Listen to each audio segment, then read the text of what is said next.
Semoga Bapak Ibu atau Ibu dan teman-teman dalam kondisi selalu yang sehat. Seperti yang kita sadari dengan jelas bahwa kematian itu pasti akan datang dan merupakan suatu akhir yang wajar serta harus dihadapi. Setiap makhluk, maka kita tidak perlu takut akan kematian. Namun kenyataannya masih banyak yang takut menghadapinya. Karena itu kita tidak ingin mengingat-ingat bahwa kematian itu tak terelakkan dan kita ingin terus melekat pada kehidupan tercinta ini. Nah, malam ini kita akan membahas tentang kehidupan itu tidak pasti, tapi kematian itu pasti. Dan pembicara kita malam ini sangat luar biasa, tapi sebelum itu izinkan saya untuk mengenalkan pembicara kita pada malam hari ini. Perkenalkan pembicara kita, Dr. Jimmy. Beliau, Koko ini adalah seorang Medankia, anak tahun 1987. Nah, Koko ini adalah seorang dokter, dan he's still single. Jadi buat yang mau mendaftar, boleh, silakan.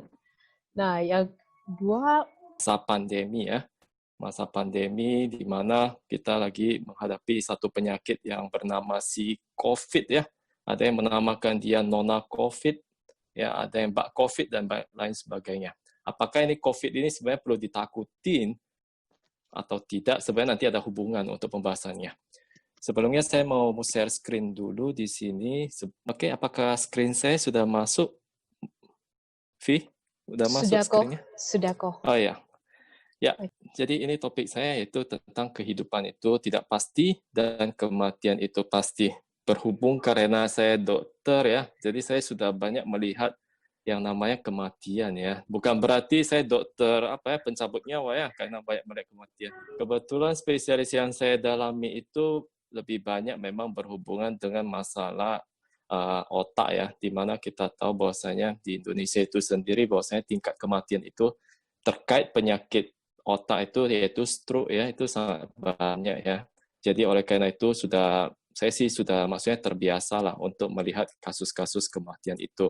Nanti mungkin saya sharing sedikit mengenai pengalaman saya, bagaimana pada saat orang mau meninggal itu, bagaimana mereka menghadapi kematian. Ada orang yang dia meninggalnya tenang, ada orang yang dia gelisah, dan ada orang yang bahkan dia menunggu keluarga yang dia cintai sampai datang baru dia mau pergi dengan tenang. Oke, sebagai awal ini nanti saya akan bahas mengenai beberapa outline, yaitu yang pertama itu saya bahas dulu rasa takut terhadap kematian. Kenapa bisa? Terus bagaimana tentang penyakit dan kematian itu gimana? Kemudian ada lagi yang berhubungan dengan kematian itu berlaku bagi siapapun yang dimana dia ada hidup di alam semesta ini. Kemudian sebab-sebab terjadi kematian dan penyebab kesedihan, dan yang terakhir saya akan sharing sedikit mengenai bagaimana cara menghadapi kenyataan. Apakah kita semua sudah siap mati enggak ya? Oke. Yang pertama itu rasa takut kematian. Kenapa manusia itu takut terhadap kematian itu? Jadi manusia itu merasa terganggu itu sebenarnya bukan hanya dari sebab-sebab dari luar maupun sebab-sebab dari dalam. Ini maksudnya gimana? Terkadang kala itu kenapa kita itu bisa takut sama kematian? Yang pertama itu adalah kebanyakan kalau saya lihat ya, apalagi film-film sebelum masa COVID itu, mungkin kita tahu itu ada film Chucky, film pembunuhan, terus film-film yang apa. Sebenarnya film yang dibuat tersebut itulah sebenarnya menstigma kita itu bahwasanya mati itu begini loh, mati itu dibunuh, ada yang sakit, ada yang begini.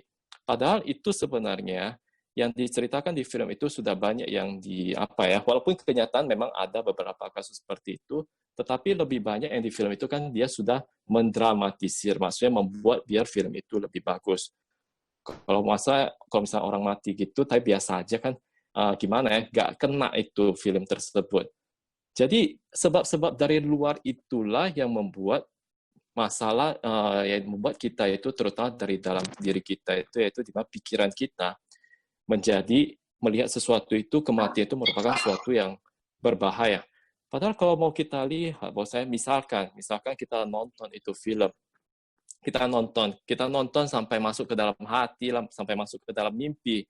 Nah, itu akan secara tidak langsung bahwasanya pada saat kita melihat sesuatu itu, manusia itu dia mempunyai dua alam pikiran, yaitu dalam pikiran sadar dengan alam pikiran bawah sadar. Pada saat kita nonton itu, sebenarnya yang berfungsi itu adalah 10% pikiran alam sadar. Tetapi kalau misalkan kita nonton terlalu mendalami, terlalu menjiwai, maka 90%, maka nanti dia akan masuk ke dalam alam bawah sadar. Apabila itu stimulasi, maksudnya itu kita nonton terus-menerus. Jadi misalkan bagi siapapun di sini yang suka sekali nonton film horor, saya yakin hidupnya itu tidak pernah akan tenang. Karena kenapa? Pasti akan selalu terbayang yang namanya apalah, ada hantu lah atau apa, tiba-tiba ada gitulah. Saya yakin seperti itu. Contohnya begini, mungkin kita pernah lihat ya, kalau dulu waktu kita kecil, dibawa sama orang tua, pergi atau ke satu tempat gitu. Terus pada saat itu tiba-tiba nanti mati lampu atau gimana. Nah, pada saat tiba mati lampu itu pasti orang tua kita langsung bilang, jangan ke sana, nanti ada momok loh. Nah, pada saat mama bilang momok itu, mereka juga memperagakan muka momok itu bagaimana. Sehingga anak yang melihat itu, sebenarnya mereka sebenarnya kalau momok itu mereka pun nggak tahu apa-apa. Cuman karena pada saat kita melihat momok itu yang diperagakan sama orang tuanya jelek, kemudian bentuknya mukanya mengerikan, maka itu akan masuk ke alam bawah sadar anak tersebut. Di mana anak kecil itu sebenarnya lebih banyak berperan alam bawah sadarnya. Makanya anak-anak itu lebih gampang kalau kita mau hipnotis itu lebih gampang. Karena mereka itu lebih berperan alam bawah sadarnya. Jadi hal seperti ini mungkin nanti siapapun yang bakal menikah dan punya anak, ya please jangan lagi menakuti anak-anak dengan cara seperti itu. Karena itu akan membuat mereka menjadi takut. Saya kemarin ada satu pasien sangat lucu. Ini pasien kebetulan dia sebenarnya hanya sakit di daerah otot di daerah ini lehernya. Waktu itu saya bilang, Pak, ini sakitnya kan luar biasa, Pak. Jadi kalau mau cepat itu nanti saya suntik ya, Pak ya. Langsung pada saat saya ngomong itu dia itu langsung nangis. Jangan, Dok, jangan. Saya terkejut, ini orang sudah berkumis, gayanya kayak gitu pula ya. Jadi aneh sekali. Mungkin kita lihat, kok bisa ya ini orang seperti ini? Kalau saya sih sudah tahu bahwasanya mungkin waktu kecil itu kan kita sering ditakutin juga sama orang tua. Kalau kamu bandel, nanti mama bawa ke dokter pakai jarum suntik ya. Nah, selalu ngomong seperti itu. Itulah yang mempengaruhi dia itu. Sehingga pada saat dia mendengarkan suntik, dia langsung nangis, takut. Nah, itulah yang sebenarnya harus kita tahu bahwasanya jangan maksudnya kalau terhadap anak-anak gitu, jangan kita sering-sering menakuti hal-hal yang seperti itu ya. Padahal tidak semuanya disuntik. Memang sih kalau anak-anak itu kan imunisasi. Jadi kesannya itu lebih suntik, tapi jangan takuti mereka. Jadi ini juga lah yang membuat kenapa kita itu pada dasarnya kalau mendengar kata kematian itu pasti kita takut. Karena kenapa? Karena selama ini kita sering melihat hal tentang kematian itu adalah suatu hal yang menakutkan. Padahal sebenarnya tidak. Oke, ini ada satu kalau saya bilang ini sesepuh ya, maksudnya ini karena Sir William Oslet ini adalah seorang dokter juga, jadi dia itu juga merupakan family saya seorang dokter, kami dokter itu adalah satu. Jadi Sir William katanya dia itu sudah lama ya, maksudnya dia pengalaman dia di bidang kedokteran, mungkin beliau lebih tua dari saya, jauh lebih tua dari saya, apalagi sudah ada sirnya ya. Dia bilang sebenarnya banyak orang yang meninggal tanpa rasa sakit atau takut. Betul. Yang dibilang sama Sir William Oslet ini betul sekali. Karena kenapa? Karena pasien-pasien saya pada saat mereka menghadapi kematian tersebut, rata-rata mereka itu akan mengalami tingkat kesadaran yang dari sadar kemudian akan turun menjadi koma. Pada saat seseorang sudah koma, itu sebenarnya dia tidak kelihatan lagi. Maksudnya, walaupun dia nanti sakitnya sakit kanker atau sakit apapun, tapi pada saat dia sudah mencapai tahap itu koma, maka dia tidak akan merasakan apapun lagi.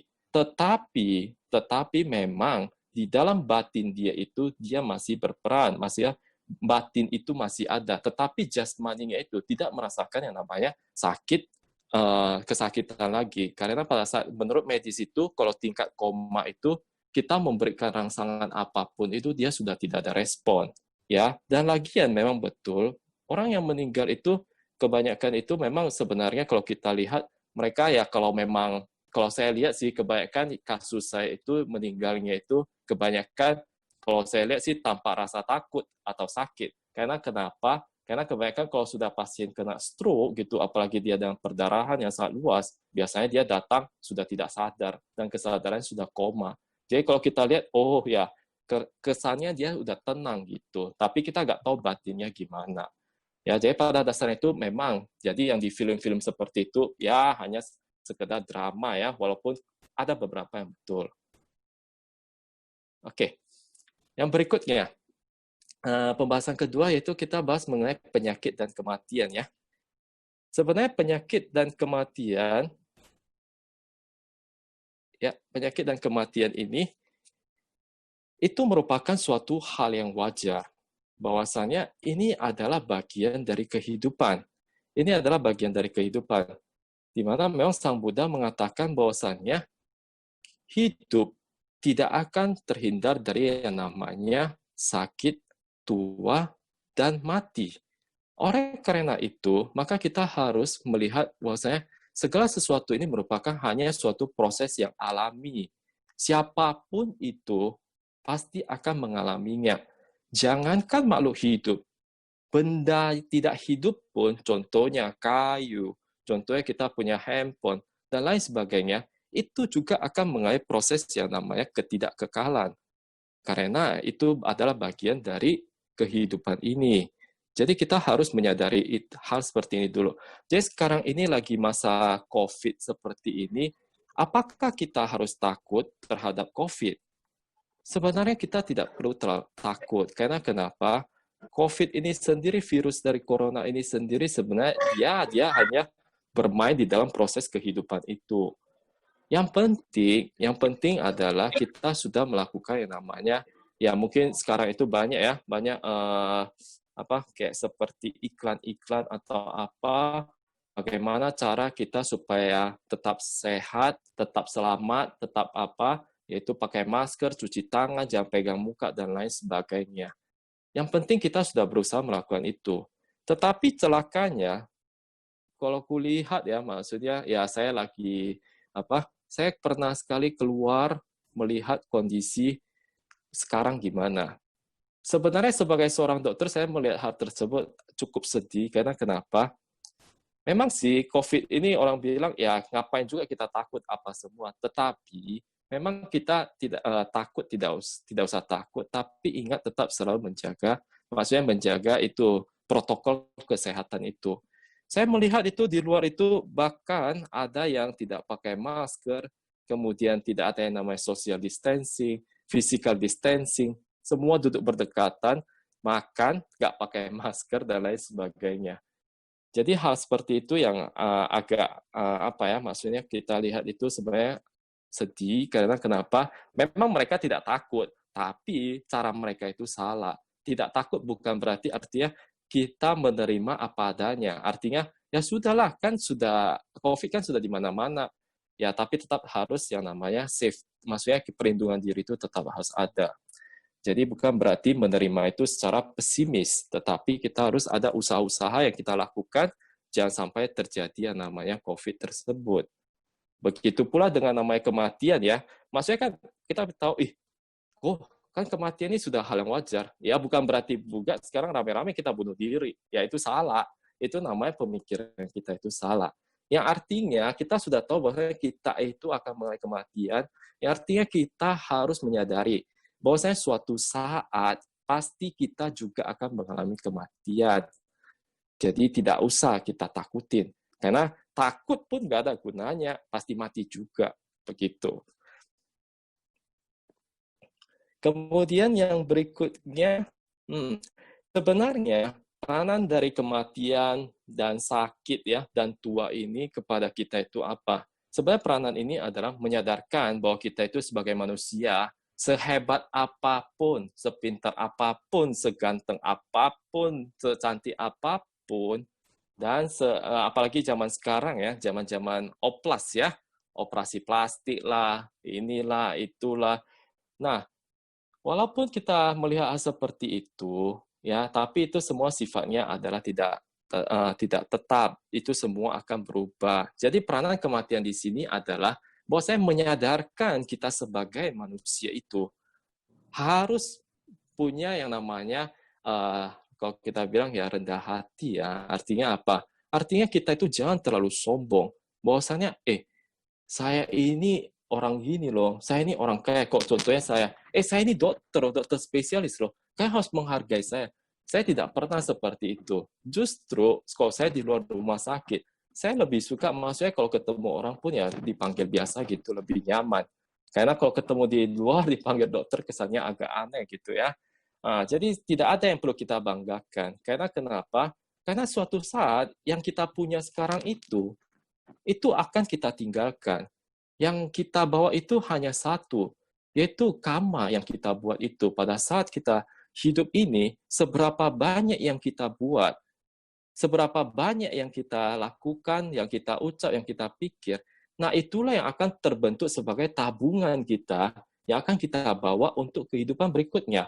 Kalau misalnya kita belum mencapai tingkat kesucian tertinggi, yaitu Nibbana. Jadi peranan kematian itu sebenarnya kalau bisa ya setiap hari kita harus merenungkan bahwasanya ya kematian itu untuk menyadarkan kita.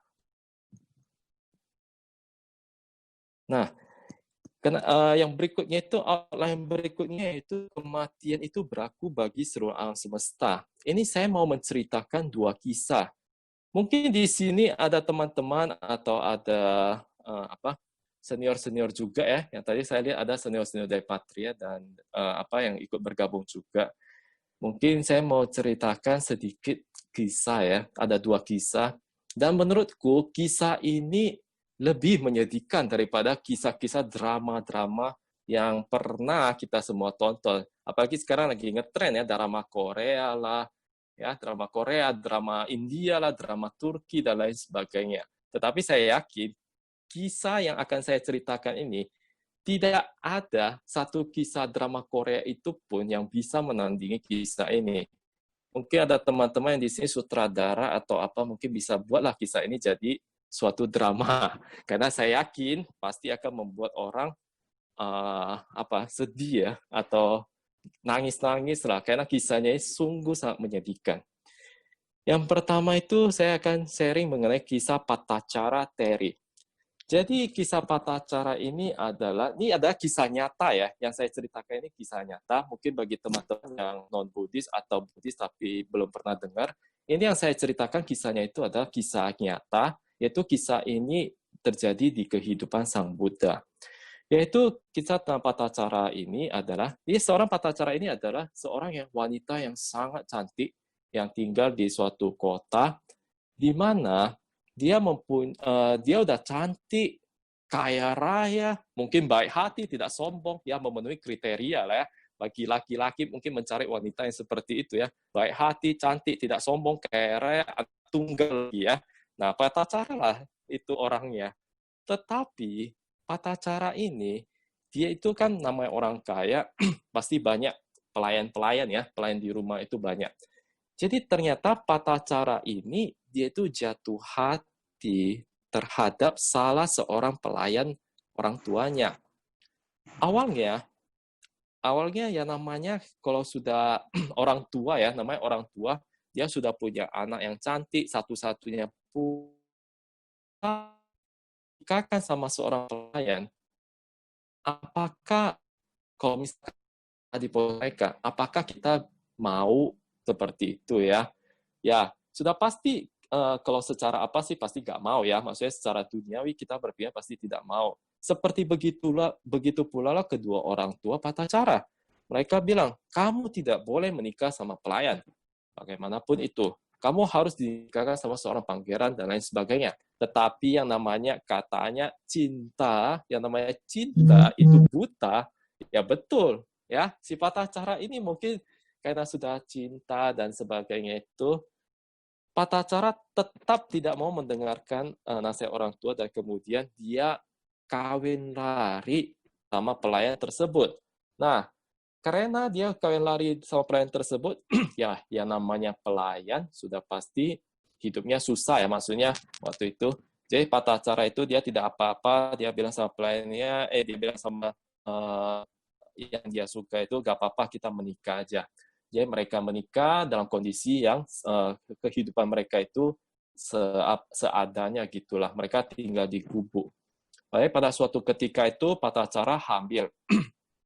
Pada saat hamil itu, hamil yang pertama Patacara minta sama suaminya untuk pulang ke rumah orang tuanya. Karena tradisi di India sana itu, katanya kalau dia hamil sudah mau melahirkan, harus pulang ke rumah orang tua. Tetapi suaminya tidak mengizinkan.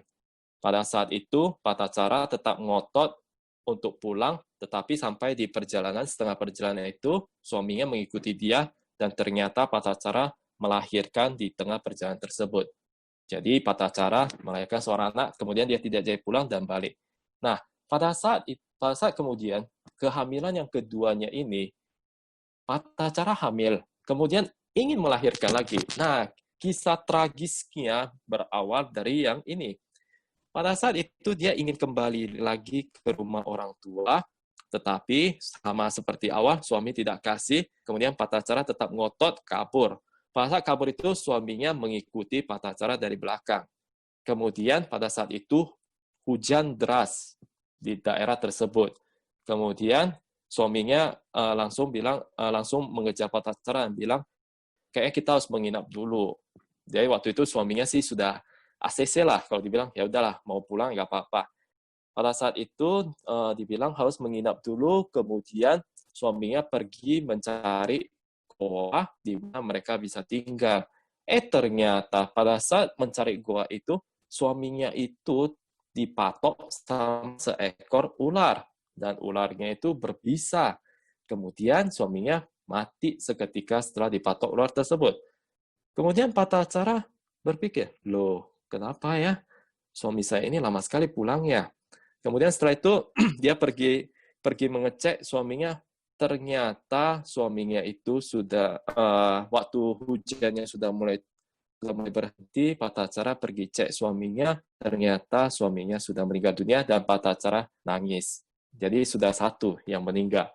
Kemudian setelah itu Patacara dalam hati bilang, saya tetap harus melanjutkan perjalanan pulang ke rumah orang tua karena saya sudah tidak punya suami. Tiba di perjalanan itu, ternyata Patacara melahirkan anaknya yang kedua di tengah perjalanan tersebut. Pada saat melahirkan anak yang kedua, Patacara waktu itu dia akan menyeberang sebuah sungai. Sungai itu luas sekali. Jadi Patacara berpikir, bagaimana supaya saya bisa menyeberang kedua anak saya. Jadi awalnya Patacara itu dia membawa anak yang baru dilahirkan itu menyeberang sungai tersebut. Setelah itu dia letakkan anaknya di tanah, di lantai, kemudian Patacara balik mau menjemput anak keduanya. Nah, pada saat di tengah sungai itu, Patacara kemudian melihat ke belakang, lihat si baby-nya yang baru lahir itu, tiba-tiba ada seekor burung raksasa, di sana itu dibilang seekor burung Raja Wali, yang namanya baby yang baru dilahirkan itu biasanya kurang lebih beratnya hanya di antara 2,5 sampai 4 kilo. Kemudian panjangnya hanya kurang lebih 50 cm. Jadi kalau elang Raja Wali lah, yang pokoknya burung besar itu. Jadi bagi mereka itu kecil banget. Jadi waktu itu dia lihat ke belakang, ternyata si baby yang baru dilahirkan itu sudah diterkam sama si burung raksasa ini. Kemudian Patacara dia bermaksud untuk mengusir burung tersebut. Ternyata pada saat dia pengen mengusir, dia pakai tangan gitu untuk melambai-lambaikan gitu, ternyata anak yang keduanya melihat mamanya. Dikira sama si anak ini, mama suruh saya untuk menyeberang.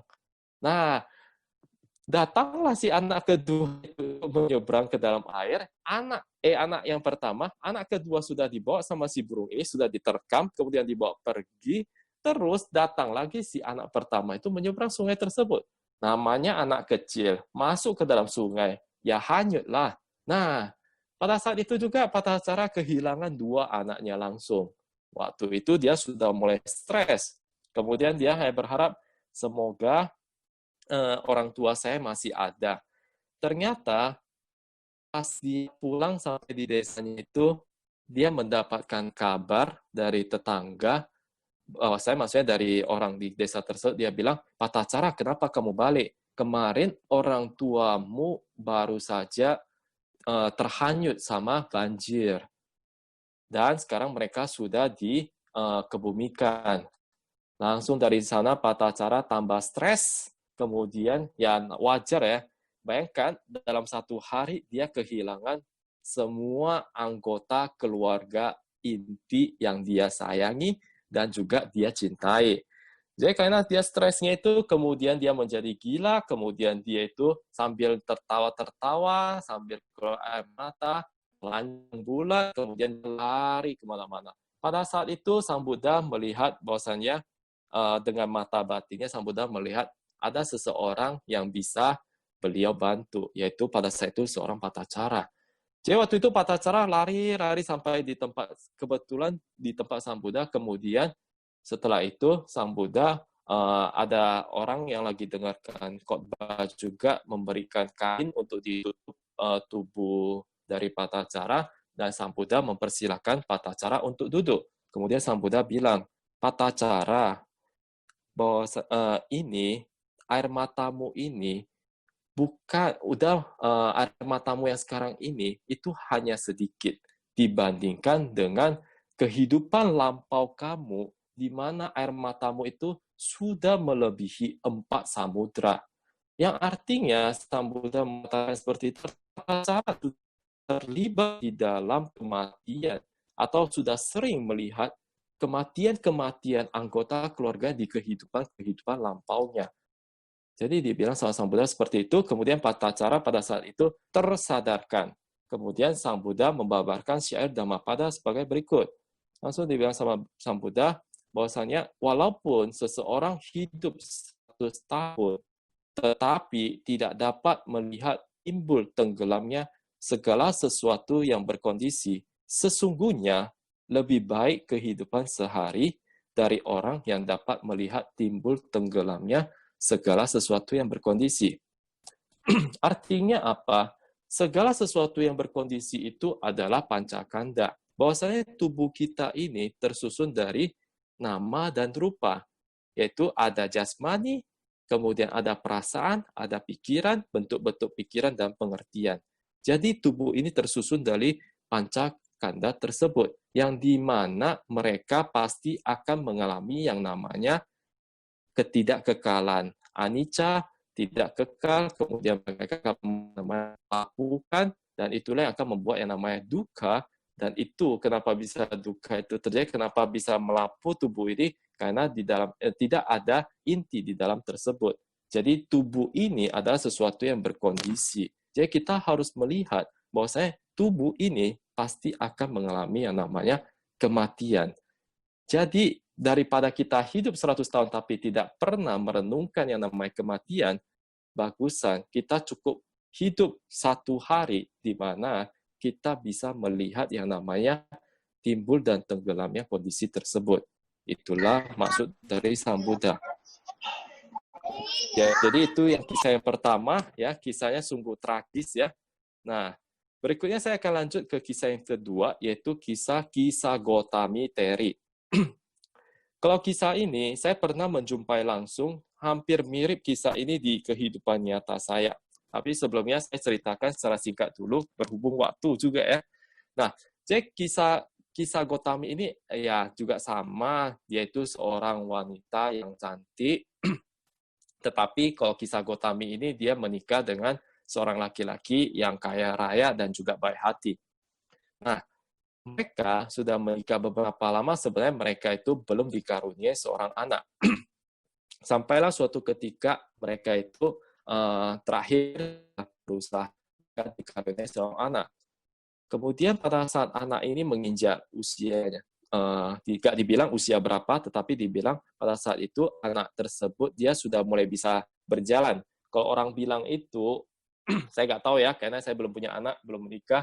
Saya nggak tahu, katanya anak-anak di usia 1 sampai 5 tahun itu adalah masa paling lucu dari mereka itu, di mana mereka itu banyak buat kita bahagia. Jadi sama juga pada saat ini anak yang mulai berjalan, ternyata anak dari kisah Gotami ini kemudian jatuh sakit, kemudian meninggal dunia. Kemudian si kisah Gotami ini dia itu tidak bisa menerima kondisi tersebut. Karena kenapa? Bayangkan dia sudah menikah lama baru dikaruniai orang seorang anak. Kemudian si anak ini sudah lagi lucu-lucunya meninggal pula. Kemudian dia tidak bisa menerima karena dia tidak yang namanya orang yang dia sayangi itu dia tidak bisa dia tidak bisa lepas. Kemudian dia bawalah ini anak kemana-mana dengan tujuan semoga ada dokter, atau waktu itu mungkin belum ada dokter di zaman Sang Buddha, ada tabib yang bisa menghidupkan kembali anak tersebut. Ternyata setelah dia sudah bawa ke mana-mana, terus dia itu tidak menemukan seorang dokter yang bisa menghidupkan kembali seorang tabib. Kemudian kebetulan ada seorang umat Buddha, dia bilang, kalau gini, kamu ke sana aja, kamu ketemu ada seorang tabib yang luar biasa, yaitu Sang Buddha. Dia bilang seperti itu, kamu ketemu beliau aja, beliau pasti bisa membantumu. Kemudian si Kisah Gotami kemudian membawa anaknya pergi untuk ketemu dengan Sang Buddha. Sang Buddha kemudian bilang begini, oh Kisah Gotami, kalau kamu ingin anakmu kembali hidup, kamu cari 1 genggam biji lada, kemudian kamu tanyakan kepada keluarga mereka, apakah ada dari keluarga mereka yang belum pernah meninggal dunia? Kalau misalkan ada, mintalah biji lada tersebut dan kasih ke saya. Oke, kemudian si Kisah Gotami mengiyakan, baik, saya akan pergi mencari. Kemudian mulailah Kisah Gotami mencari. Rata-rata yang dia ketok itu pintunya keluar, semuanya ada biji ladanya. Tetapi pada saat pertanyaan, ibu, apakah ada keluarga ibu yang belum, maksudnya apakah dari keluarga ibu semuanya masih hidup atau ada yang sudah meninggal dunia? Ya pasti kita sudah tahu, mana ada keluarga satupun yang tidak pernah ada keluarganya yang meninggal dunia. Jadi dia bilang, oh maaf, kemarin baru orang tua saya meninggal. Gitu. Kemudian dia melanjutkan perjalanan sampai terakhir itu dia kemudian menyadari bahwasannya bukan hanya dia saja yang kehilangan anggota keluarganya, tetapi semua itu, maksudnya semua orang pasti akan kehilangan anggota keluarga mereka. Setelah itu Kisah Gotami kemudian terbuka terbuka mata batin, kemudian dia melepaskan anaknya, kemudian anaknya itu kemudian dia kuburkan, kemudian setelah itu dia balik ke Sang Buddha.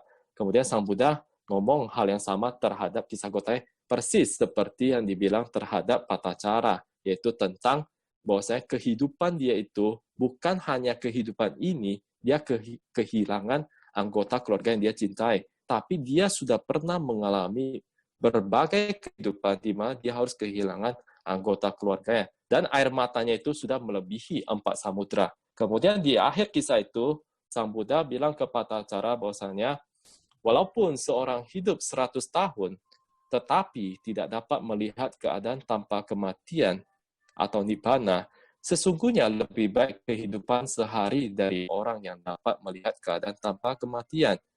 Keadaan tanpa kematian itu adalah nibbana. Yang artinya apa? Yang artinya bahwasanya kita itu harus menyadari bahwasanya kalau misalkan kita tidak ingin lagi mengalami yang namanya kesedihan, kita tidak ingin lagi mengalami yang namanya kematian dan lain sebagainya, maka kita harus bisa merealisasi atau kita bisa menembus yang namanya nibbana.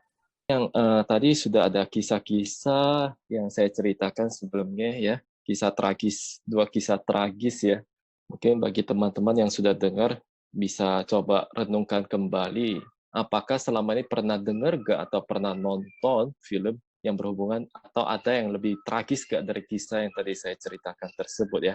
Tapi yang sebelumnya itu yang ini kisah seperti saya bilang bahwasanya saya pernah ada pengalaman ya, ini pengalaman nyata ya. Ini udah kisah nyata, saya juga punya pengalaman nyata.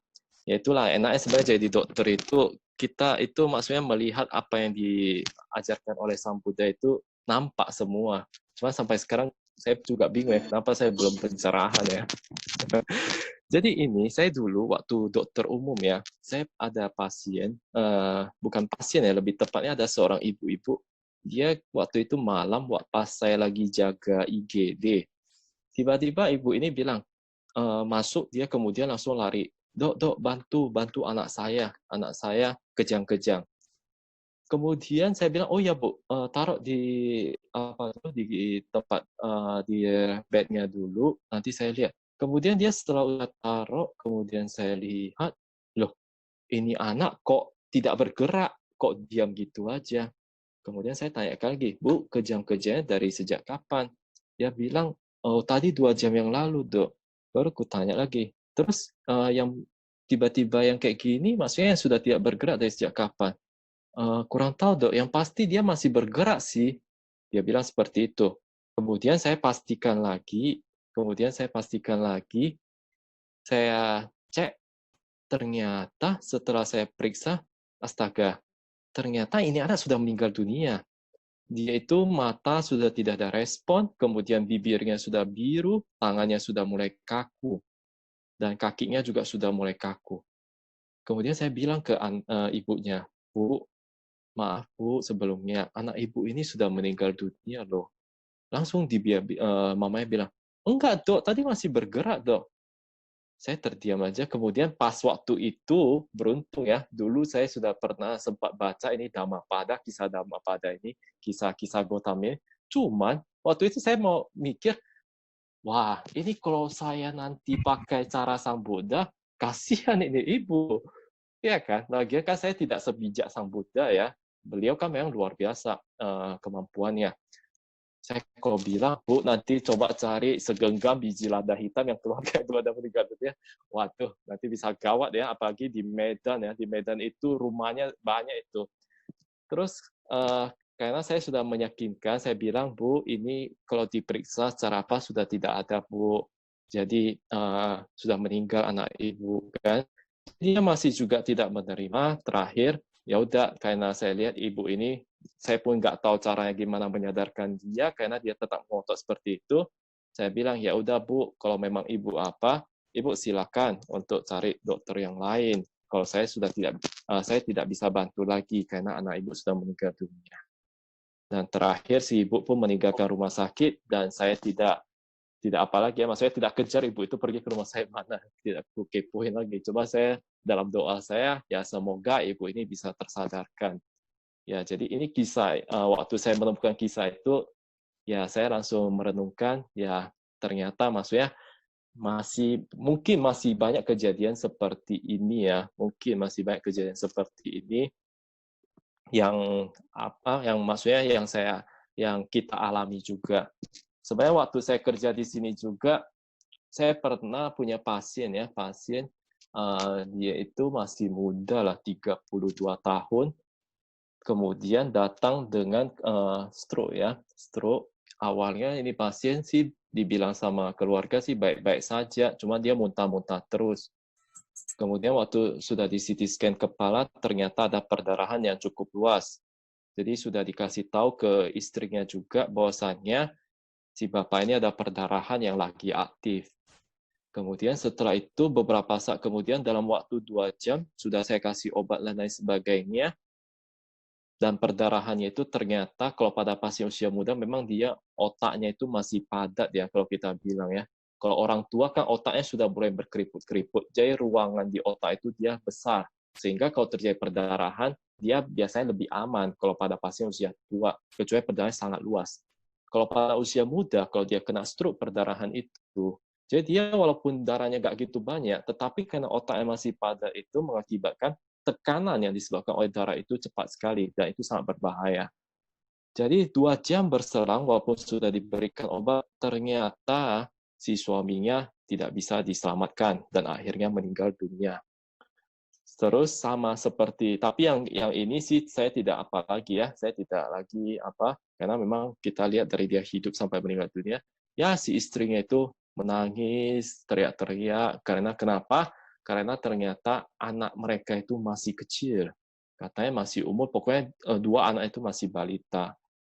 Jadi ya itu banyaklah kisah kalau saya lihat yang seperti itu ya, maksudnya yang di mana mereka itu tidak bisa melepas ya. Kalau saya sekarang mungkin saya ngomong seperti ini, saya belum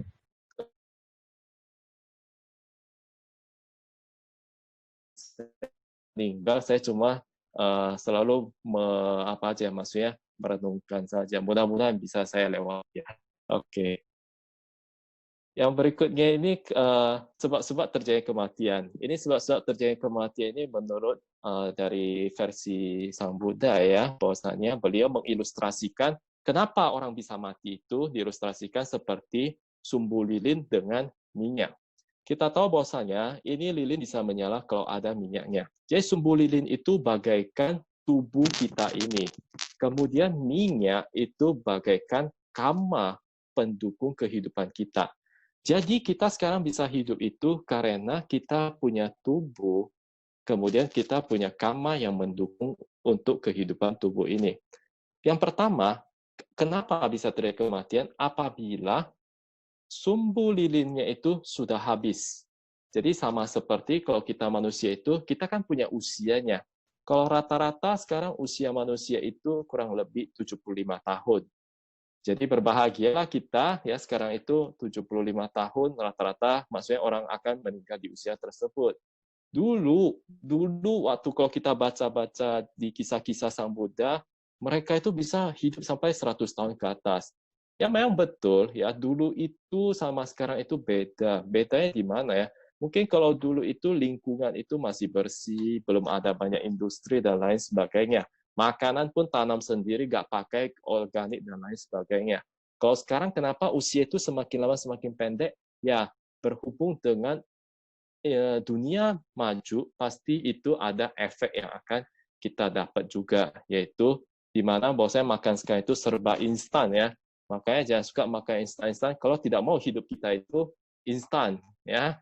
Artinya itu kalau kita sering makan instan itu ya pasti kita hidup itu sebentar aja. Kalau mau cepat mati ya silakan makan yang instan-instan. Boleh dicoba ya, tapi jangan nanti sudah mati cari saya ya.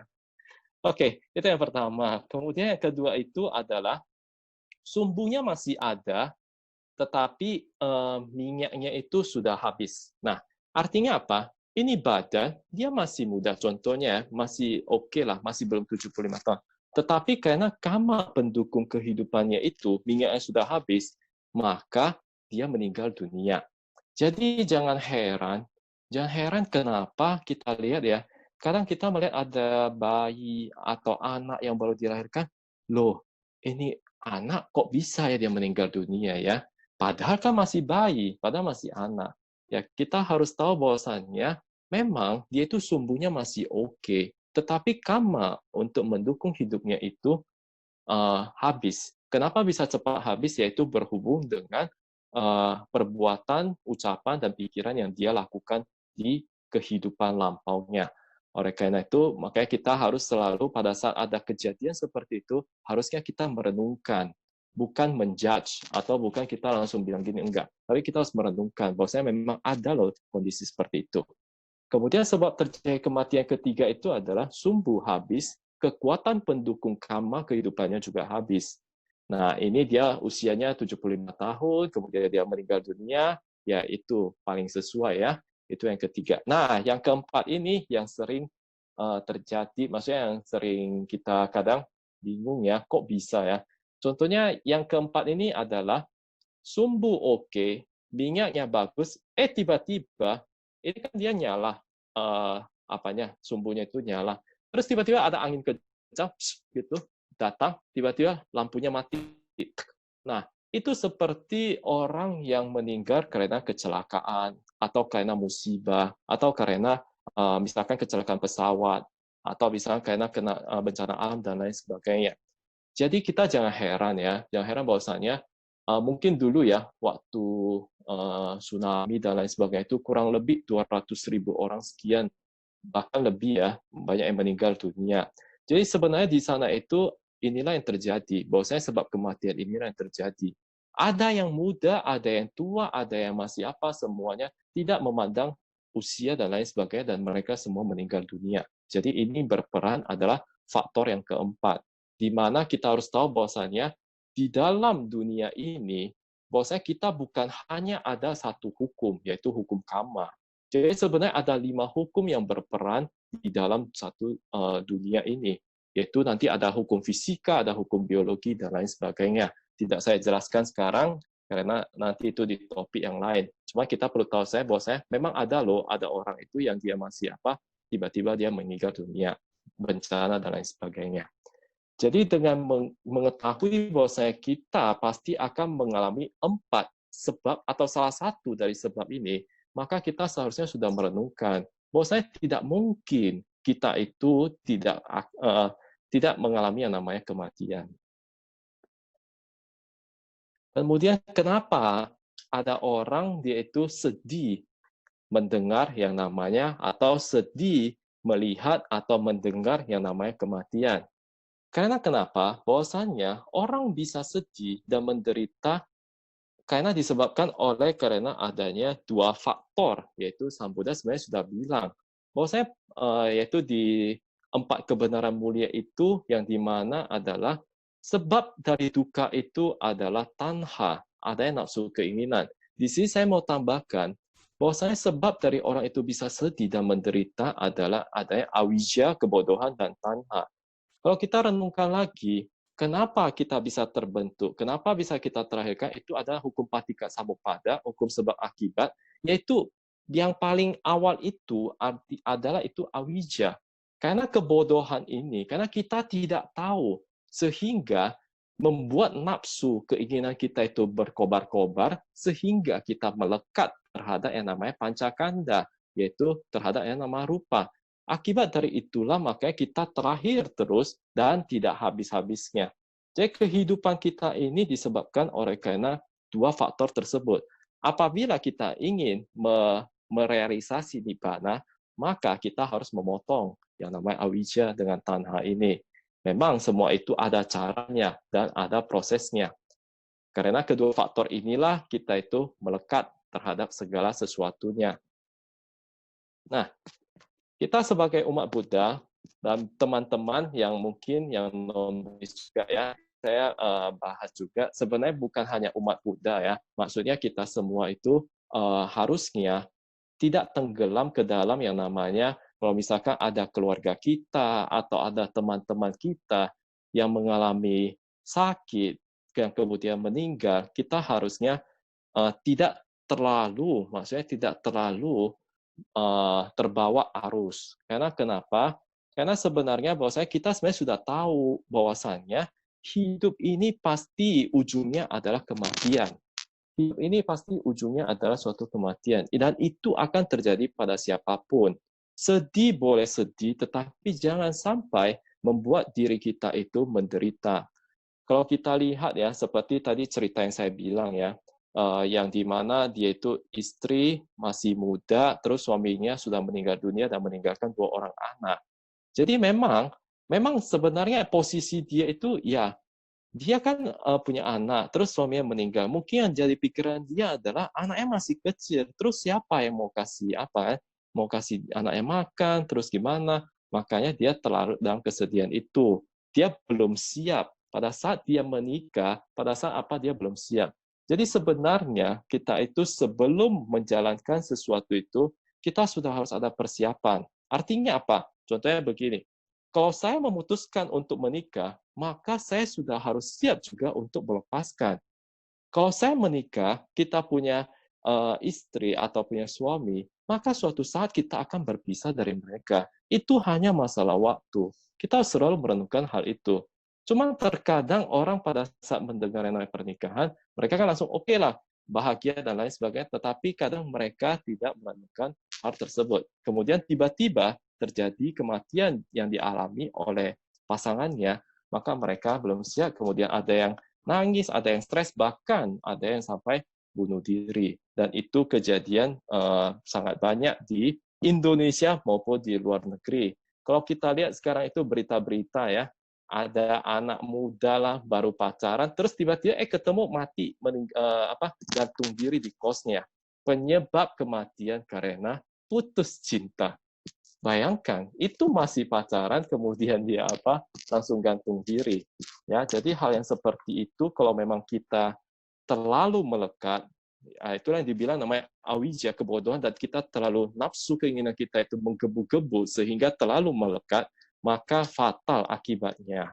Karena kalau kita tidak menerima hal tersebut, maka diri kita sendiri akan menderita.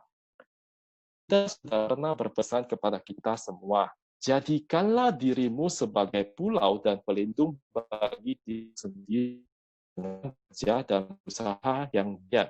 Artinya apa? Kita yang sekarang itu, kita yang menentukan. Kita mau bahagia, kita mau itu kan artinya begini. Orang bilang, saya kalau nggak ada bisa bahagia, itu harus ada bahagia. Ada orang kan kemudian dia bilang, ada ini menjengkelkan banget. Pokoknya saya itu pengen mama gitu. Nah, sebenarnya hal seperti itu kita harus renungkan kembali karena kenapa? Mereka itu hanya faktor eksternal. Pintu kebahagiaan itu ada di dalam diri kita. Kita mau bahagia, kita mau sedih itu bukan pengaruh yang luar itu. Mereka kalau mereka tidak akan masuk kalau pintu kita ini ditutup. Ya memang sulit, maksudnya memang sulit untuk melakukannya, tapi bisa. Makanya kita sama-sama berusaha. Bahwasanya mulai dari sekarang itu kita jangan lagi pernah menyalahkan faktor eksternal. Karena kita tidak usah menyalahkan orang lain. Yang perlu kita perbaiki adalah diri kita sendiri. Karena pintunya ada di kita. Orang lain nggak bisa kita kontrol. Mereka mau apa, mau gimana, itu urusan mereka. Yang penting diri kita itu selalu tenang pada saat menghadapi hal seperti itu. Disinilah pesan dari Sang Buddha. Artinya, kamu sendiri yang menentukan kamu mau ke arah mana. Kalau mau sedih, kalau mau apa, ya silakan. Mau apa, itu tergantung pada dirimu sendiri. Jadi di sini kita belajar untuk lebih bijak ya, bahwasanya menyikapi sesuatu. Jadi jangan pernah lagi salahkan faktor eksternal. Nah, ini yang terakhir, slide yang terakhir, yaitu bagaimana cara menghadapi kenyataan tentang kematian ini. Di sini Sang Buddha bilang bahwasanya cara yang pertama itu adalah kita harus menyadari dan merenungkan bahwa kematian itu akan dan pasti tiba dalam waktu yang cepat atau lambat. Karena kenapa?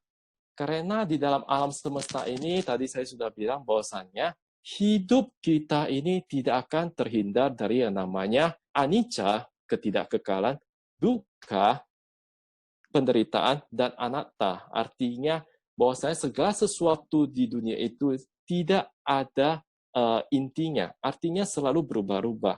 Dengan menyadari hal seperti itu, dan tiap hari kita selalu menyadari apapun yang terjadi dalam hidup kita itu, apakah bahagia, sedih, dan lain sebagainya, kita harus selalu merenungkan ini. Misalkan hari ini saya bahagia, kita harus merenungkan, hari ini saya bahagia, belum tentu besok bahagia. Kita tidak menyadari yang namanya anicca, maka pada saat besok kita mengalami kesedihan, kita selalu terlena atau kita selalu terhanyut dengan namanya dulu kita selalu bilang dulu saya begini, dulu saya begitu, selalu dulu yang dibahas. Padahal hari ini itu sudah berbeda. Jadi kita harus selalu menemukan hal tersebut. Apapun yang terjadi itu selalu usahakanlah bahwasanya ini adalah tidak kekal. Ini akan mengalami perubahan. Kenapa mengalami perubahan? Karena segala sesuatu yang di dalam alam semesta ini pasti akan mengalami yang namanya pelapukan, atau dia akan selalu berubah. Kita tidak bisa kontrol. Contohnya, misalkan sekarang saya lagi lapar. Saya bisa nggak kontrol? Atau kita semua sekarang mungkin sudah jam 8, ada yang belum makan ya. Bisa nggak kita perut jangan lapar dulu lah. Saya lagi mendengarkan ceramah ini, lagi terus-terus.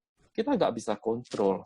Nggak akan bisa kontrol. Misalkan, wajahku, tolong jangan banyak keriput dulu. Nggak bisa. Karena apa yang ada di alam ini adalah dia akan mengikuti hukumnya. Itu adalah dukkha dan anatta. Dan sebagai terakhir, bagaimana kita menghadapi tentang kematian itu? Ya, sebenarnya sederhana. Kenapa orang bisa takut? Karena pada dasarnya ketakutan itu pasti ada sebabnya. Apakah karena memang selama hidup dia itu masih belum melakukan hal yang baik, berucap hal yang baik, berpikir yang baik. Dengan kita selalu merenungkan bahwa tiap hari kita harus melakukan sesuatu yang baik, dijamin kapanpun kematian itu akan datang, kita pasti sudah siap. Kita pasti sudah siap. Jadi misalkan kalau sekarang tiba-tiba kita itu harus pergi, it's okay.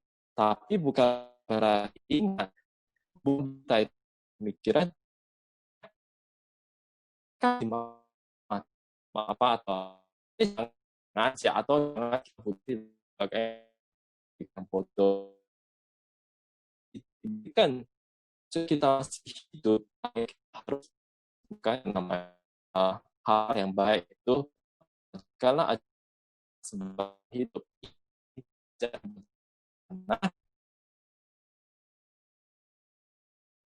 perbanyak berbuat kebajikan, sucikan hati dan pikiran. Karena itulah inti dari ajaran Guru Agung kita, Sang Buddha. Dengan melakukan hal seperti itu, saya yakin kita semua yang sekarang lagi mendengarkan dan juga yang lagi berbicara ini, mudah-mudahan kita bisa menghadapi kematian itu kapanpun. Ya, karena kematian itu kapan datang kita tidak tahu. Yang penting harus menghadapi hal tersebut. Mungkin itu dulu dari saya, dan kita akhiri dengan membacakan Idangmu Nyatinang Hotu Sukita Hontu Nyatayo. Semoga timbulan jasa ini melimpah pada sangat keluarga, semoga sangat keluarga berbahagia. Idang me punyang nibanasa pacayo hotu, semoga timbulan kebajikan ini mengkondisikan diri kita merealisasikan nibbana. Sape satta bawantu sukitata, semoga semua makhluk berbahagia. Satu, satu, satu. Anumodana, saya kembalikan ke moderator. Sadu, Ko. Terima kasih, Ko. Atas penjelasannya yang sangat menarik, Ko. Ya. Keren nih. Nah, sembari kita bakal menunggu pertanyaan, mungkin teman-teman bisa kasih pertanyaan ke Ko Jimmy nih. Nah, dari via chat atau misalnya teman-teman mau raise hand juga boleh. Nanti kita lihat siapa yang kita bacakan gitu.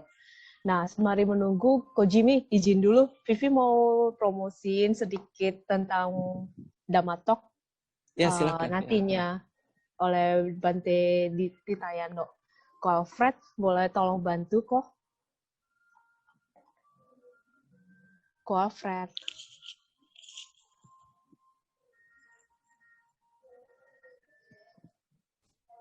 Bentar ya, teman-teman.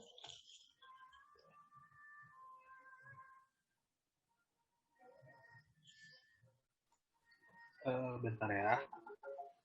Oke, kok.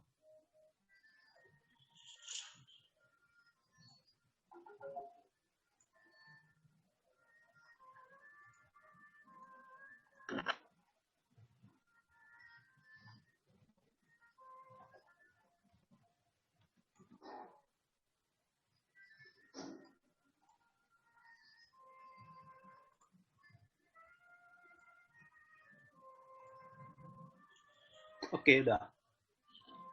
Oke, thank you, kok. Nah, kita ini ada virtual Dhammatalk 2020. Nah, biasanya DPD Pakrya Sumut ini, kita akan setiap tahunnya itu kita mengadakan Dhammatalk secara offline di hall. Tapi karena pandemi ini, kita nggak bisa mengadakan. Nah, sekarang kita mengadakan virtual Damatalk. Tahun ini narasumber kita adalah Bante Titayano. Nah, kita akan membahas tentang demokrasi dan sistem pengambilan keputusan dalam Sangga pada tanggal 20 September 2020, pukul 1 siang. Nah, apa yang akan kita bahas? Ini bagaimana kita cara menangani masalah secara Buddhis, bagaimana pengambilan keputusan secara Buddhis, itu nanti akan dibahas oleh beliau. So, jadi nah, di sini ada QR code ini di bagian bawah. Koko atau Cici ataupun dan teman-teman bisa capture QR code di sini. Nah, di situ ada link pendaftarannya. Koko atau Cici daftar di sana. Nah, dan seterusnya mungkin kalau jika ada pertanyaan tentang Damatalk ini, Koko atau Cici bisa tanyakan ke Fernandus di 0853 1515 7402 atau Tiffany 0878 6726 2165. Oke, sekian dulu tentang Damatalk. Kita lanjutkan dulu ke pertanyaan sedikit ke Ko Jimmy sembari menunggu pertanyaan. Nah, ini udah ada masuk nih pertanyaan, 2 pertanyaan. Tapi Ko Jimmy, Vivi mau ngambil alih dulu deh. Vivi mau ngambil alih dulu nih. Nah, satu pertanyaan intermezzo nih. Nah, Dok, dan Ko Jimmy ini kan sebagai dokter. Nah, kematian itu pasti loh, Dok. Pak Dokter. Tapi, kenapa kita perlu dokter sih? Kenapa kita perlu dokter? Oke. Ya, terima kasih Afi atas pertanyaannya. Ya, kenapa perlu dokter? Kematian kan sudah pasti ya, kenapa harus butuh dokter? Ya, seperti yang tadi saya bilang di awal bahwasanya dengan kita mengetahui bahwasanya kematian itu akan datang ke kita bukan berarti kita itu harus pesimis. Artinya ya kan sudah pasti mati, ngapain lagi apa kan? Kita tetap harus ada usaha-usaha yang harus dilakukan, yaitu misalnya kalau kita sakit, ya kan kita sudah tahu bahwasanya tua, sakit, mati itu bagian dari kehidupan. Jadi kalau kita sudah sakit, kalau kita menyerah begitu saja, karena dia bilang, kemarin kan Coach Jimmy bilang bahwasanya ya namanya kan pasti mati, ya sudah kasih mati aja. Nah itu artinya pemikiran yang sangat-sangat pesimis dan itu termasuk ke dalam moha, itu namanya kebodohan batin ya. Artinya kita sudah tahu, sudah sakit, ya diobatin dulu lah. Maksudnya ketemu dokter dulu, diobatin dulu. Kalau misalkan dokter sudah memvonis, contohnya ya, ada pasien dia itu kalau makanya kita sebagai dokter itu sebagai tidak gampang ya, karena tugas kita itu adalah kita harus melihat dan kita harus mempunyai sedikit kemampuan ya, makanya aku bilang Dhamma itu luar biasa. Karena kenapa? Kalau seorang dokter dia belajar Dhamma, saya yakin mungkin pasiennya itu rata-rata, maksudnya mereka itu bisa lebih menerima kondisinya. Karena kenapa? Karena kalau saya pribadi, kalau saya jadi dokter, terus terang, apalagi penyakit saya itu kebanyakan itu sudah, kalau dibilang, kalau udah kena stroke, kalau udah kena apa yang sudah tahap-tahap meninggal dunia atau apa itu sebenarnya berat buat saya untuk menjelaskan ke keluarga. Karena kenapa? Karena ya itu, karena kalau saya sih sudah tahu bahwa saya ini kematiannya kapan datang, saya sudah memang kayak pencabut nyawa. Makanya kadang orang bilang, ini dokter kok tahu ya kapan dia mau meninggal? Ya karena kami sudah tahu dari lokasi perdarahan dan lain sebagainya itu kami bisa prediksi sebenarnya. Jadi ya yang seperti itu biasanya kita kalau kami dokter itu ya tugas kami itu adalah harus menyampaikan bahwasanya pada mereka itu tentang penyakit secara maksudnya tentang penyakit mereka itu sehingga mereka bisa menerima. Bagaimana membuat mereka menerima keadaan mereka? Saya yakin pasti mereka bisa melepaskan. Jadi sebenarnya seorang dokter itu bukan hanya, kalau saya sih lebih dokter itu bukan hanya mengobati jasmani, tetapi justru batinnya juga harus diobati. Ya, mungkin Vivi belum pernah berobat sama saya. Jadi kalau yang sudah pernah berobat itu selalu saya seimbangkan. Jadi saya nggak pernah hanya sekedar kasih obat, tetapi saya selalu ada hal-hal yang saya kasih tahu mereka biar mereka bisa menerima kondisi tersebut.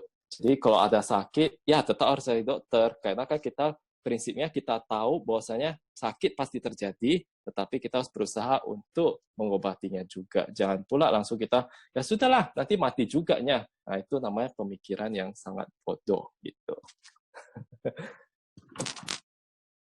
Wah, berarti saya masih penuh demoha ini. Gak apa-apa. Enggak, saya kok nggak jadi dokter di Medan nih. Jauh Oh, jadi dokternya. bisa telekonferensi. Bisa teleconference gitu ya. Oke. Ya. Oke, let's go. Udah pertanyaan nih di chat. Selamat malam, Ko Jimmy. Saya mau nanya, apa benar penyakit itu kumpulan buah dari karma buruk? Dari Oke. Cilina. Oh ya, Cilina ya. Saya nggak tahu dia panggil saya, kok saya panggil dia Ci, jadi nggak apa ya. Ya sudah. Ya. Ya sudah. Ya, terima kasih pertanyaannya. Saya panggil Ci aja lah ya. Saya nggak tahu nanti mana lebih tua, siapa lebih tua ya. Lebih sopan ya panggil Cici ya. Oh ya, masalah ini saya sharing sedikit dulu sebelum saya jawab. Waktu saya di sini tuh lucu banget deh. Jadi itu kalau dokter di sini, masa waktu saya masuk kan, saya dipanggil dengan bapak sama perawat itu. Dia dibilang, Pak. Saya bingung, siapa yang dia panggil? Emangnya gue bapaknya kali atau apa kan? Ternyata itu mereka itu ada di sini kan banyak orang Padang ya, tempat saya kerja ini banyak orang Padang. Yaitu ada satu rumah saya kerja itu ada orang Padangnya, itu pokoknya rata-rata orang Padang. Jadi mereka ternyata sudah terbiasa memanggil dokter itu dengan bapak. Jadi mungkin bahasa sopannya mereka itu adalah bagusnya panggil Pak, jangan dipanggil Dok. Jadi waktu itu saya coba cari tahu, ternyata itu hanya kebiasaan mereka. Cuma saya lucu aja, aku bilang saya dipanggil bapak, emang gue bapak kalian gitu. Jadi di Makassar saya selalu panggil semuanya itu dengan, kalau orang Tionghoa saya selalu manggil dengan Ci dan Ko. Karena di Makassar itu kebiasaan mereka itu memang kayak gitu. Jarang ada yang panggil nama. Kalau yang orang pribumi kita selalu panggil Kak, laki-laki perempuan selalu panggil Kak. Jadi memang itu adat istiadat dan tradisi kita harus ingat ya, jangan sampai kita apa. Ya sudah, kalau di orang Medan ya sudahlah, saya panggil Ci aja ya. Jadi Ci, ya Cilina ya. Terima kasih pertanyaannya Ci. Sebenarnya bahwasanya penyakit itu bukan hanya merupakan, maksudnya bukan hanya suatu karma buruk yang berperan. Tadi saya bilang bahwasanya ada 5 hukum yang berperan di dalam kehidupan ini. Yaitu ada utu niyama, ada bija niyama, ada citta niyama, ada kama niyama, satu lagi saya lupa. Jadi utu niyama itu adalah hukum fisika, bija niyama itu adalah hukum biologi. Artinya bahwasanya tubuh kita ini bisa mengalami penyakit karena memang tubuh ini dia itu ada hukum di dalamnya. Yaitu apa? Yaitu kalau misalkan kita makan, contohnya begini, siapa yang di sini suka makan sate Padang? Sudahlah, jawab dalam hati ya, karena kalau online kayak gini, nggak mungkin saya menunggu jawaban itu. Bahkan kalau saya offline saya bertanya, jarang ada yang respon, paling dilihat mata saya gitu, kayak membelas gitu ya. Nah, bagi siapapun yang suka makan sate Padang, sate Padang itu kan dia main bakar-bakar kan. Nah, kalau kita sering makan sate Padang itu sate kalau dibakar itu kan ada hitam-hitamnya. Nah, orang bilang itu hitamnya itu yang paling enak. Karena kan itu hitamnya sebenarnya bumbunya. Bumbu-bumbunya itu yang sudah terpanggang gitu. Jadi itu kalau makan itu enak sekali. Ingat bahwasannya itu adalah suatu zat karsinogenik. Karsinogenik itu apa? Adalah zat penyebab kanker. Kalau kita sering makan yang hitam-hitamnya itu, dijamin, percayalah, suatu saat kita pasti akan mengalami namanya kanker usus. Ya, karena itu yang arang-arangnya itu kalau dimakan itu tidak bagus untuk kesehatan. Seperti tadi saya bilang juga, siapa yang suka makanan instan, ya, makanan instan, saya nggak usah pakai nama lah ya. Nanti dikira saya mengejek satu nama tertentu. Pokoknya sudah tahu lah makanan instan itu apa. Junk food, fast food, dan lain sebagainya. Kalau kita lihat itu ayam-ayamnya itu gede-gede semua ya. Ayamnya gede, dadanya gede, pahanya gede semua. Itu kenapa bisa gede? Ya karena itu dia suntik hormon. Hormon apakah yang disuntik? Yaitu hormon estrogen. Jadi hormon estrogen itu kalau dikonsumsi dalam kadar yang banyak, maka akan membuat sel di dalam tubuh kita itu mengalami perubahan bermutasi menjadi sel kanker. Makanya tidak dianjurkan makan seperti itu terlalu banyak. Ya sesekali boleh lah ya, karena saya juga tidak munafik ya, saya juga masih makan itu makan dada yang disuntik estrogen itu ya. Ya iya, namanya enak kan, sesekali nggak apa-apa. Cuman ya kita harus ada kadarnya. Jadi penyakit itu bukan seolah-olah hanya disebabkan oleh karena karma buruk, tapi ada hukum yang lain berperan di dalamnya. Oke, terima kasih. Di Citini, selamat malam Jim. Mau tanya, kenapa kadang-kadang hati bisa merasa tidak enak dan pengen menangis? Galau ya. Silakan kok. Ya, oke Tini. Mungkin itu harus tanya si Swandi itu. Oke, jadi kenapa orang bisa, maksudnya tanpa ada sebab ya, tanpa ada apa, tiba-tiba kita mempunyai feeling, bukan hanya itu ya, bukan hanya menangis. Kadang kalau kita lihat orang, kayak contohnya, mungkin di sini ada yang pernah mengalami kalau dia lihat orang, kayak pernah lihat kamu di mana gitu. Itu yang namanya kalau dalam bahasa kedokteran itu deja vu ya. Deja vu, pernah melihat kondisi, kemudian ada lagi yang namanya jamais vu, pernah mendengar sesuatu itu. Jadi itulah yang dibilang bahwasanya, kalau saya bilang sih pasti ada peranan, maksudnya ada sesuatu hal yang memang kita pernah lakukan dulunya itu. Pada saat momen itu muncul atau teringat, maka itulah yang tadi saya bilang alam bawah sadar itu akan bekerja. Maka muncullah nangis atau apa, perasaan seperti itu pasti akan muncul. Nah, inilah hebatnya Dhamma itu. Bahwasanya dia bisa menjelaskan hal ini. Bahwasanya hidup ini bukan sekali. Hidup ini bukan sekali. Hidup ini maksudnya hidup kita sekarang itu adalah kehidupan yang berulang-ulang. Jadi kita nggak tahu ini kehidupan kita yang keberapa. Jadi kita nggak tahu, misalkan kita sekarang lagi sharing, kenapa saya bisa ketemu si Vivi, ketemu dengan Patria Medan, dan lain sebagainya itu, pasti itu dulu ada karma yang pernah kita buat bersama. Tapi yang pastinya yang positif ya. Karena sekarang kita kondisinya dalam kondisi positif. Dengan Vivi dan lain-lain di diskusi atau yang negatif ya. Jadi kita punya hubungan karma yang positif itu. Makanya saya bilang, kenapa kadang bisa muncul perasaan nangis atau sedih atau mungkin kalau kita perlu lebih banyak bermeditasi. Nah, itu kita bisa melihat dan kita bisa melihat kondisi yang Sorry buruk kok Jimmy, dalam kayaknya sinyal Koko agak terganggu ya, jadi suaranya putus-putus. Sorry kok. Oh gitu. Ya. Tes sudah bagus? Oh sudah kok, lanjut kok. Oke. Ya maklum ya, saya lagi di kandang ini. Kandang jenazah di belakang. Oke, ini sudah bagus kan? Sudah kok, sudah. Oke. Jadi ya itu, maksudnya ya kalau kita mau tahu kenapa ya sebenarnya yang kayak gini kita itu harus lebih banyak. Kalau ada orang-orang tertentu yang dia bisa membaca atau melihat pikiran kita, mungkin dia bisa langsung tahu kenapa demikian. Tetapi karena saya tidak mempunyai kemampuan seperti itu, mungkin saran saya ke Tini itu kalau memang seperti itu bisa coba dengan bermeditasi. Tapi bukan berarti meditasinya tujuannya untuk melihat itu, tetapi sebenarnya meditasi itu lebih tujuannya adalah bagaimana kita mendapatkan yang namanya ketenangan dan kita bisa menerima, dan kalau memang pada saatnya kita bisa memperoleh kemampuan untuk melihat hal seperti itu. Apakah yang masalah yang terjadi? Kalau di dunia medis sekarang itu lagi gencar-gencarnya itu hipnoterapi, past life terapi. Nah, itu mungkin bisa cari siapa itu Bu Christine ya. Ya Tini ya. Jadi karena kan saya lagi di luar, kalau di Medan mungkin bisa aku hipnotis juga mungkin ya.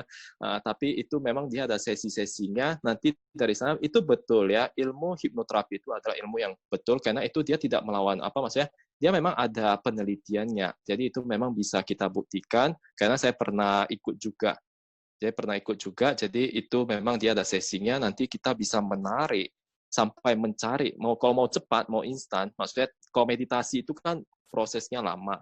Jadi biasanya hipnoterapi, tapi tidak semua bisa berhasil, tergantung diri kita dengan yang melakukan hipnoterapi tersebut. Itu Tini. Oke, kira-kira Tini.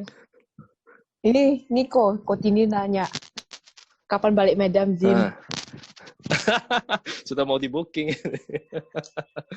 Ya kalau nanti ada undangan dari Tini dan Swandi, saya balik ini. Sebentar lagi itu sepertinya kok.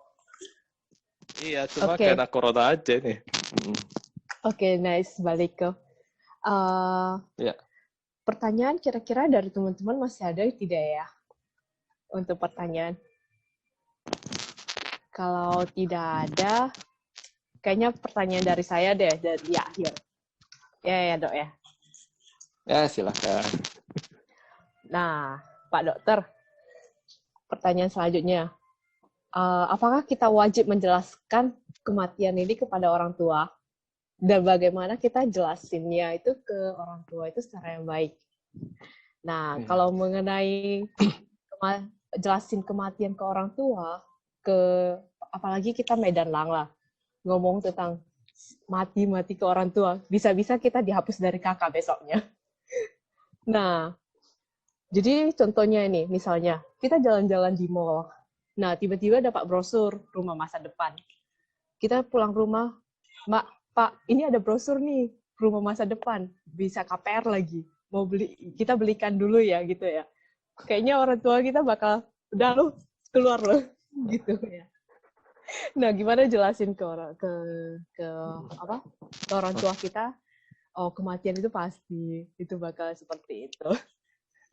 Oke.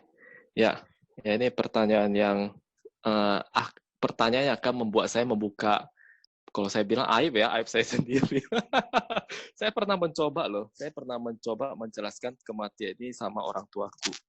Bentar aku lihat ada orang tuaku nggak di dalam grup ini ya. Ya, nggak ada, aman-aman. Jadi begini, ya sebenarnya tetap pada dasarnya kita harus tahu juga bahwasanya orang tua itu, kalau saya bilang saya aja orang tua saya, karena saya tidak tahu orang tua partisipan di sini itu seberapa tua. Jangan sampai ada yang masih muda ya atau apa. Jadi kalau orang tua saya itu memang karena mereka itu kan memang agama Buddha, tetapi rata-rata masih Buddha KTP. Jadi pemahaman dhamma mereka itu masih sangat dangkal. Tetapi saya sih bisa, maksudnya kita itu bisa mencoba untuk selalu memberikan mereka sedikit pencerahan. Tapi ingat, harus ada momennya. Kita tidak boleh langsung ngerocos gitu, nggak boleh. Ada momennya. Nah, ini saya sudah buktikan sendiri, semoga bisa teman-teman lain ikut ya. Bagaimana kita mau menyadarkan mereka itu adalah sebelumnya kita harus membuat diri kita itu adalah di mata mereka itu sudah jauh lebih baik di mata mereka. Dulu itu orang tua saya itu selalu menganggap saya itu seperti seorang anak kecil dan lain sebagainya. Dan kalau apa begini, nanti mereka bilang nggak boleh begini, nggak boleh. Contohnya itu yang paling tradisi, paling kental di Medan itu adalah pada saat cengbeng, cik kue puah ya, ada bakar-bakar itu ya. Dulu orang tua saya itu sebelum saya udah bilang, dulu pernah saya bilang, Pak, nggak usah lah bakar terlalu banyak, itu akan merusak alam. Lagian logikanya, dulu ya waktu saya bilang, logikanya kalau bisa bakar itu mereka dapat, bagusan saya mati, saya kaya di dunia sana, ya kan, bagusan malah tinggal bakar, saya hidup kaya di sana. Jadi ya mereka memberikan pemahaman yang seperti itu, mereka langsung marah ya. Tetapi seiring berjalan waktu, setelah saya mulai maksudnya Dhamma itu sudah mulai kita tahu, kita pelan-pelan kasih tahu mereka.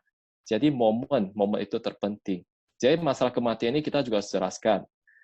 Kalau misalkan pada saat ada orang meninggal, itu, nah pada saat itulah di sana itu momennya ada. Kita harus bilang ke mereka. Sama, penjelasannya hampir mirip seperti yang saya bilang tadi, bahwa saya, kita itu pasti akan mengalami seperti ini.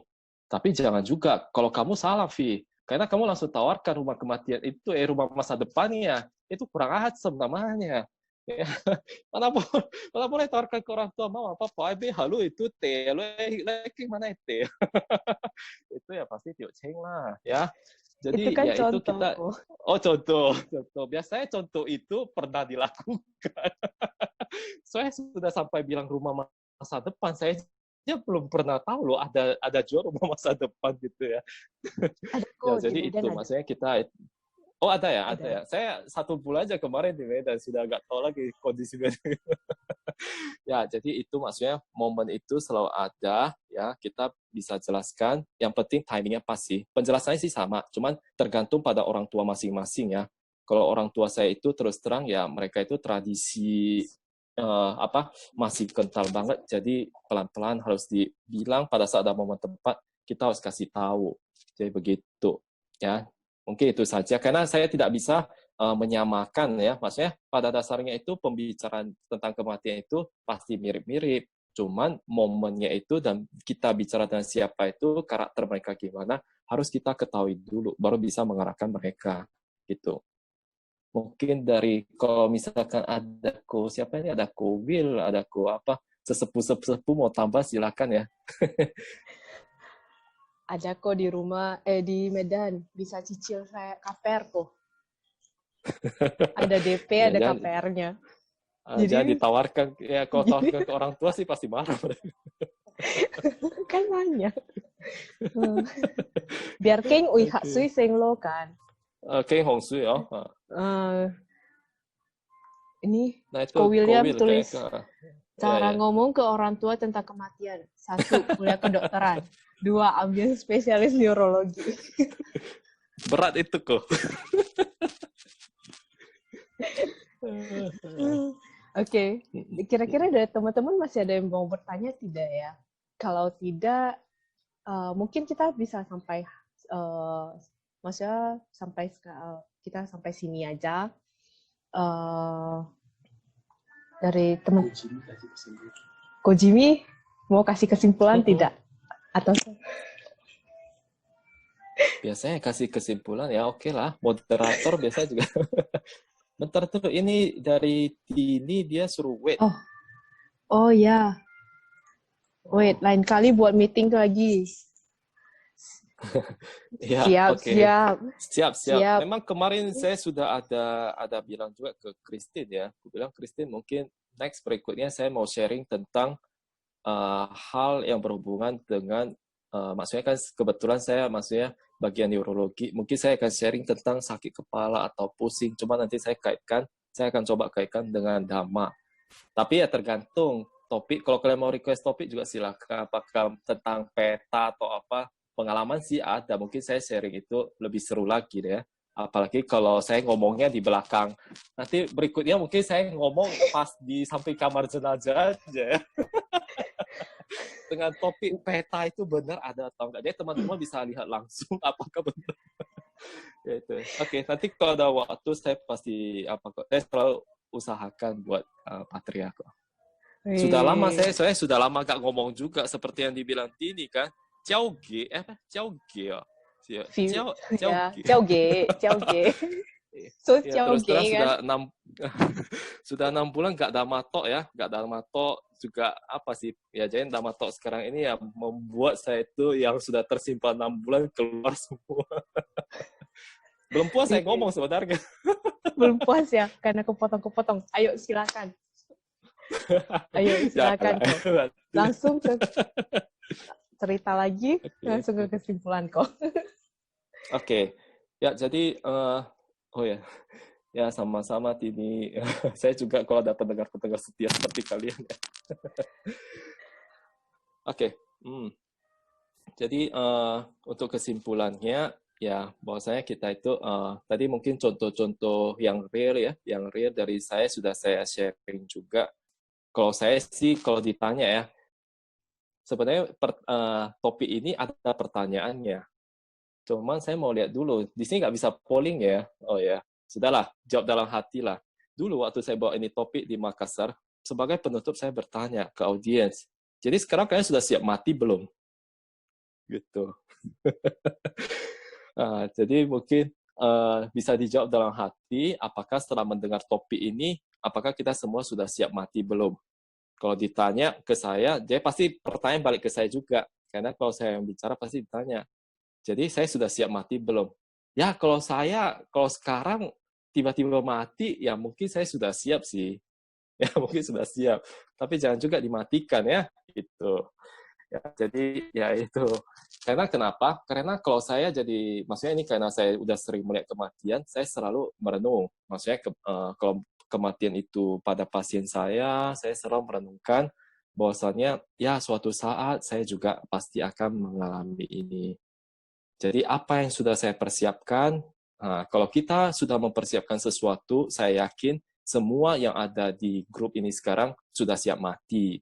Karena kan saya sudah punya loh tabungan.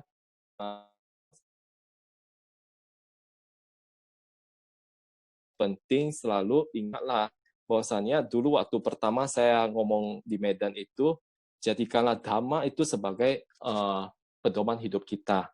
Intinya kita harus mempraktekkan dhamma tiap hari. Terus terang, kalau saya di sini sendiri, maksudnya apa? Saya biasanya mempraktekkan dhamma itu pada saat saya berbicara dengan pasien saya.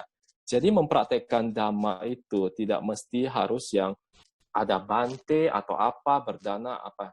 Dhamma itu sangat luas, banyak sekali yang bisa kita lakukan. Ya, di sini bayangkan, saya mau cari bante, gimana pindah patah? Kalau di Medan dulu rutin saya pindah patah, karena kan kebetulan jaga malam di rumah saya metodis, bante ada lewat itu jalan Tamrin, saya selalu ikut pindah patah. Ya, kalau sekarang kan nggak ada, jadi kita harus memikirkan bagaimana caranya untuk melakukan dhamma atau untuk mempraktikkan dhamma, apalagi di zaman now, kita itu nggak bisa bebas keluar kemana-mana. Tapi ingat, banyak rekening kok ya, cuma jangan sampai salah rekening.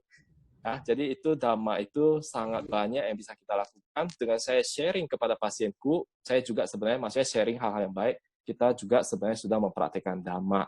Jadi intinya adalah kalau kita sudah mempraktekkan dhamma di dalam hidup kita sehari-hari, saya yakin kita semua sudah siap untuk mati. Ya, kapanpun kematian datang, kita pasti sudah siap. Dan semoga yang ada di grup ini semua sudah mempersiapkan diri baik-baik, ya, dan kapanpun itu nanti akan datang, semoga kita setelah kematian ini kita dikondisikan ke alam yang lebih baik bila kita belum merealisasikan nibbana. Satu.